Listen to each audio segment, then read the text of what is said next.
नमस्कार।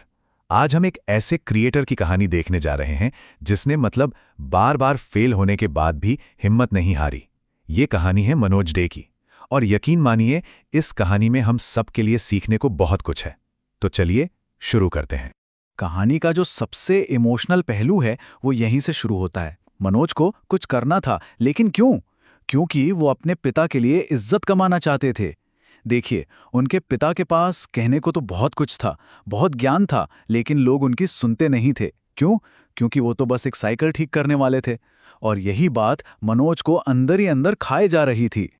250 रुपए, बस इतना ही। ये मनोज के पिता की एक दिन की कमाई थी।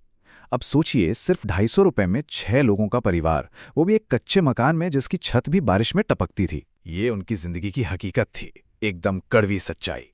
तो ऐसे हालातों के बीच उम्मीद की एक छोटी सी किरण दिखाई दी। साइबर कैफे में काम करते हुए मनोज ने एक वीडियो देखा, YouTube से पैसे कैसे कमाएं। और बस यहीं से सब कुछ शुरू हुआ। शुरुआत हुई एक सिंगिंग चैनल से। 6 महीने तक मेहनत की। पता है कितने सब्सक्राइबर्स मिले? सिर्फ 30। फिर सोचा चलो कॉमेडी ट्राई करते हैं। एक कॉमेडी चैनल बनाया, वो भी कुछ नहीं हुआ। मतलब एक के बाद एक फेलियर।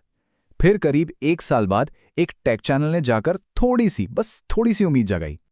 तो जब लग रहा था कि हाँ, अब गाड़ी पटरी पर आ रही है, तभी उन्हें अपनी जिंदगी का सबसे बड़ा झटका लगा। एक ऐसा झटका जिसने सब कुछ खत्म कर दिया। अपने टेक चैनल से उन्होंने करीब $80 कमा लिए थे। अब सुनने में शायद ये ज्यादा ना लगे, पर उस वक्त उनके लिए ये बहुत बड़ी रकम थी। एक उम्मीद थी कि वो सबको गलत साबित कर सकते हैं। ये सिर्फ पैसे नहीं थे, ये उनकी महीनों की मेहनत का सबूत था। और फिर एक ईमेल आता है, एडसेंस अकाउंट डिसेबल्ड परमानेंटली। उन्हें तो ये भी नहीं पता था कि उन्होंने कौन सा नियम तोड़ा है। एक झटके में उनकी सारी मेहनत, वो $80, सारी उम्मीदें, सब जीरो हो गया। एक तो ये झटका, और ऊपर से घर वालों और गांव वालों के ताने। लोग मजाक उड़ाते थे, कहते थे ये देखो लड़का पागल हो गया है, दिन भर मोबाइल में देखकर खुद से ही बड़बड़ाता रहता है। ये बातें उस प्रोफेशनल फेलियर से भी ज्यादा चुभती थी। तो एक तरफ काम में नाकामी, दूसरी तरफ लोगों के ताने। इन सब का नतीजा ये हुआ कि मनोज पूरी तरह टूट गए।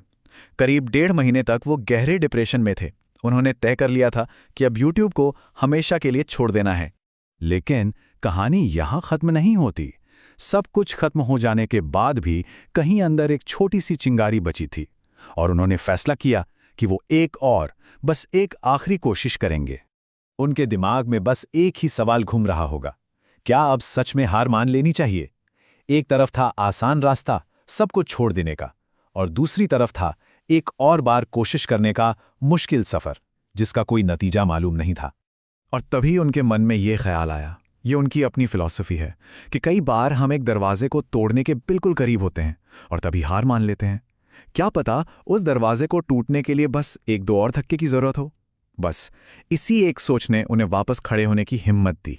तो ठीक है, उन्होंने एक नया चैनल बनाया, मनोज दे। लेकिन इस बार गेम और भी मुश्किल हो चुका था। YouTube ने नियम बदल दिए थे। अब चाहिए थे 1000 सब्सक्राइबर्स और 4000 घंटे का वॉच टाइम। मतलब जो पहले ही मुश्किल था, अब वो और भी बड़ा पहाड़ बन गया था। लेकिन उन्होंने मेहनत की और ये टारगेट भी पूरा कर लिया। पर किस्मत जैसे अभी और इम्तिहान लेना चाहती थी। चैनल गया रिव्यू में, और वहां 1 दिन 2 दिन नहीं, पूरे 4 महीने तक अटका रहा। सोचिए उस पर क्या बीत रही होगी। घर से प्रेशर बढ़ता जा रहा था। आखिर में उन्होंने अपने पापा से बस 1 महीने की और मोहलत मांगी। और फिर आखिर वो दिन आया। उनके सब्र का, उनकी मेहनत का फल मिला। वो एक पल जिसने उनकी पूरी दुनिया बदल दी। एक सुबह वो ईमेल आया जिसका उन्हें बेसब्री से इंतजार था। कॉन्ग्रेचुलेशंस, आपका चैनल मोनेटाइज हो गया है। सोचिए जरा, वो पल जब उम्मीद हकीकत बन गई। वो कहते हैं कि वो इतने खुश थे, पर किसी को बता भी नहीं पा रहे थे, क्योंकि कोई समझ ही नहीं पाता कि ये उनके लिए कितनी बड़ी जीत थी। और ये देखिए, उनकी पहली कमाई करीब 14,000 रुपए, और उनके पिता की महीने भर की कमाई कितनी थी? करीब 7,000 रुपए। मतलब पहली ही कमाई में उन्होंने अपने पिता की महीने भर की कमाई से 2 गुना कमा लिया।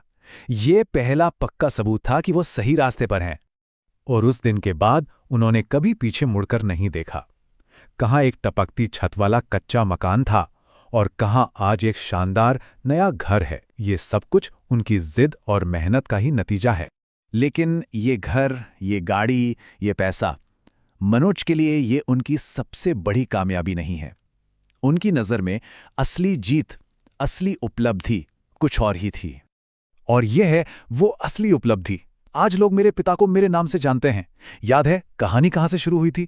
एक ऐसे पिता से जिनकी बातों को कोई अहमियत नहीं देता था, और आज लोग उन्हें मनोज डे के पापा के नाम से जानते हैं। मनोज के लिए बस यही उनकी जिंदगी की सबसे बड़ी कमाई है। तो इस पूरी कहानी से क्या सीखने को मिलता है? मनोज के हिसाब से बस 3 चीजें हैं जो सबसे जरूरी हैं। पहली, धैर्य, क्योंकि कामयाबी रातों रात नहीं मिलती। दूसरी, लगन, अपने काम के लिए वो पागलपन। और तीसरी, कड़ी मेहनत, जिसका कोई शॉर्टकट नहीं होता। तो मनोज की कहानी हमें एक बहुत जरूरी सवाल पर लाकर छोड़ देती है। अपनी जिंदगी में वो कौन सा दरवाजा है जिसे तोड़ने से हम बस